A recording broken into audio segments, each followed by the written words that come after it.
She was a housewife. In those days, the man was the king. My mother kept the house going. She looked after us, my brother and I, and this was typical in those days. My dad, of course, was an excellent businessman.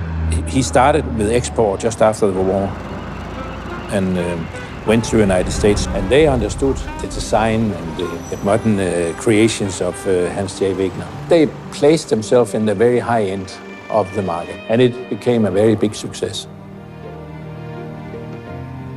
She had nothing to do with the business, but when they had to choose new furniture from Wegner and so on, she had an extremely good taste. In fact, my mother and Wegner got on very, very well.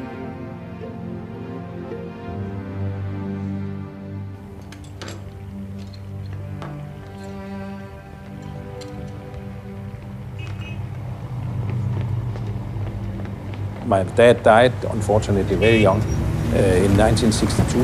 He came back from Copenhagen in the evening and didn't feel well. A few minutes later, after he went to bed, he died. It was terrible, because you don't say goodbye.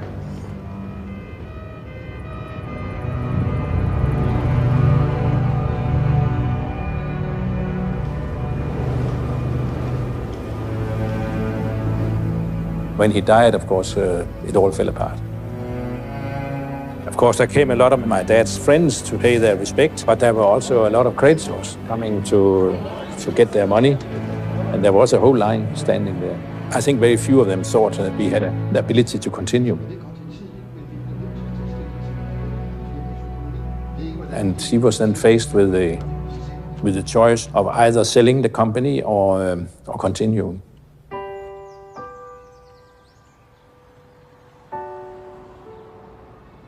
If she sold it, she would, of course, get some money for it, but she was much more interested in seeing it continuing.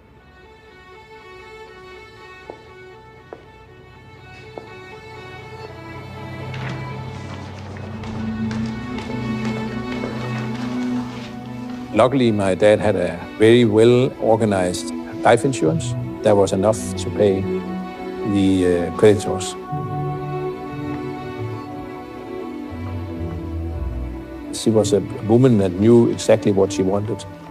After she had thought about it, what was the best thing she could do for my brother and I think that was her absolute top priority.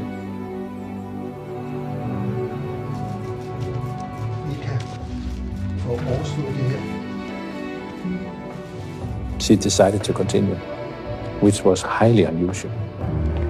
A big risk, it was, huge risk.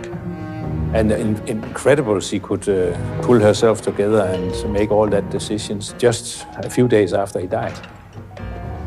After that, we had no money left. And she had to basically start up from nothing.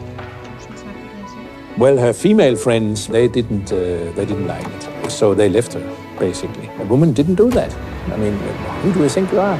Forget it, you are a housewife and nothing else, and stay a housewife.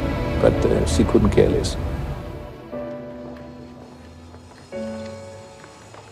She had an enormous respect from the people working in the factory. They did everything they could to back her up. And she was very good at it, I can tell you. She knew exactly what could sell and what couldn't sell, and very passionate. I must admit, I learned a lot from her, and also her energy. And she ran the company for 20 years. We knew how she was fighting for our existence. And today you can only be happy that she did. And sometimes, when I walk around the factory, I think, I hope she sees it. That would be great.